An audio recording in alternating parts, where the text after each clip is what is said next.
B news Bangla নেটওয়ার্কে আমার অনেক অনেক শুভেচ্ছা এবং ভালোবাসা। আপনারা এই চ্যানেলটি দেখুন, সাবস্ক্রাইব করুন এবং শেয়ার করুন।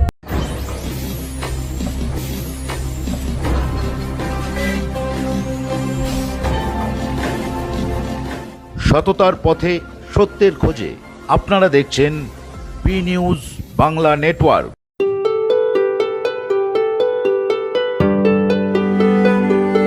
বছরেও চোখ ধাঁধানো থিম দেখা গিয়েছিল কল্যাণী আইটিআই মোড়ে লুমিনাস ক্লাবের পুজোয়। বুর্জ খলিফা থেকে শুরু করে 160 ফুট উচ্চতার ম্যাকওয়ের হোটেল ও ক্যাসিনো গ্র্যান্ড লিসবোয়ার আদলে মণ্ডপ নির্মাণ করে দর্শনার্থীদের প্রশংসা কুড়িয়েছিল এই পূজা কমিটি। এবারেও দর্শনার্থীরা তাদের পূজা মণ্ডপ দেখে এবং মণ্ডপ সজ্জা দেখে আপ্লুত হবেন বলেই ধারণা উদ্যোক্তাদের। মহালয়ার দিন এই পুজোর ভার্চুয়ালি উদ্বোধন করেছেন মুখ্যমন্ত্রী। থাইল্যান্ডের এই বিখ্যাত অরুণ ওয়াট মন্দিরের আদলে তৈরি করা হয়েছে মণ্ডপটি। মন্দিরের উচ্চতা 150 ফুট থেকে 155 ফুট। চওড়াই মণ্ডপটি হবে প্রায় 130 থেকে 135 ফুটের কাছাকাছি।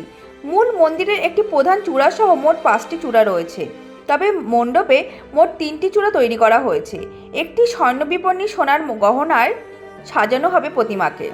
এক পলকে পৌঁছে যাবেন থাইল্যান্ডে। চোখ ধাঁধানো সুবিশাল ওয়াট অরুণ মন্দির দেখার সাক্ষী থাকবেন দর্শনার্থীরা। প্রতিবারের ন্যায় দর্শকদের চমকে দেওয়ার অপেক্ষায় কল্যাণী আইটিআইয়ের লুমিনাস ক্লাবের দুর্গাপুজো। কাতারে কাতারে মানুষ এবারেও ভিড় জমাবেন তাদের মণ্ডপে বলে আশাবাদী উদ্যোক্তারা। ওয়াট অরুণ মন্দির থাইল্যান্ডের সবচেয়ে অত্যাশ্চর্য এবং সুন্দর মন্দিরগুলোর মধ্যে একটি। এটিকে ভোরের মন্দিরও বলা হয়। ব্যাংককের ইয়াই জেলার চাও ফ্রায়া নদীর পশ্চিম তীরে এই মন্দিরটি অবস্থিত। সূর্যোদয় থেকে সূর্যাস্তর সময় এই মন্দিরের শোভা তাক লাগিয়ে দেয়। সূর্যের আলো ঠিকরে পড়লে এই মন্দিরের সৌন্দর্য আরও দ্বিগুণ বেড়ে যায়। হিন্দু দেবতা অরুণার নাম অনুসারে এই মন্দির নির্মিত। 4 তারিখ থেকে মন্দিরের দ্বার উদ্ঘাটন করায় কাতারে কাতারে মানুষ অলরেডি দেখতে শুরু করেছেন। ভিড় জমিয়েছেন মণ্ডপে। কল্যাণী থেকে ক্যামেরায় বেনুদেবের সঙ্গে Soma Debnath, B news Bangla network. এটা নিয়ে 32তম বর্ষ। এবার হচ্ছে থাইল্যান্ডের একটা বৌদ্ধ মন্দির, মানে ব্যাংকক শহরের অরুণ মন্দির। আমরা সেই মন্দিরটি এবছর আমরা উপস্থাপন করেছি। সময় দেখবেন এর পাশাপাশি বস্ত্র বিতরণ, রিক্সা দেওয়া প্রতিবন্ধীদের, এগুলো আমাদের ক্লাবে প্রতি বছরই দেওয়া হয়। উদ্বোধন হয়ে গেছে, কালকে মাননীয় মুখ্যমন্ত্রী ভার্চুয়াল উদ্বোধন করেছেন। অলরেডি কাগজের বোর্ড, প্লাইবোর্ড, তার উপরে আঠা পেস্টিং করে সামুদ্রিক ঝিনুক, যে ঝিনুক সচরাচর পাওয়া যায় না, সেই ঝিনুক লক্ষ লক্ষ ঝিনুক দিয়ে আমরা হস্তশিল্পের মাধ্যমে পুরো জিনিসটা ফুটিয়ে তুলেছি। যারা ট্রেনে আসবেন তারা কল্যাণী নেমে যদি মেন স্টেশনে নামেন তাহলে 2-4 মিনিট লাগবে অটোতে, আর ঘুষপাড়া নামলে ঘুষপাড়া স্টেশনের সঙ্গেই। আর যারা বাই কারে আসবে 34 নম্বর জাতীয় সড়ক দিয়ে বুদ্ধবাগ নেমে বললেই হবে আইটিআইয়ের মোড়।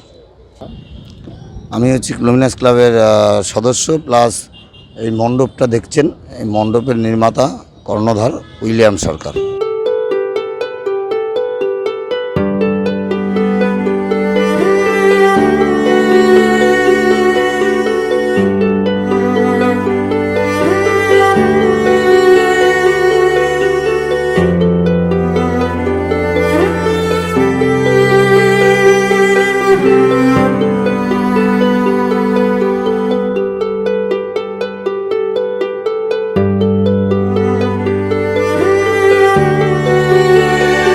বি নিউজ চ্যানেলের পক্ষ থেকে আপনাদের সকলকে স্বাগত জানাই।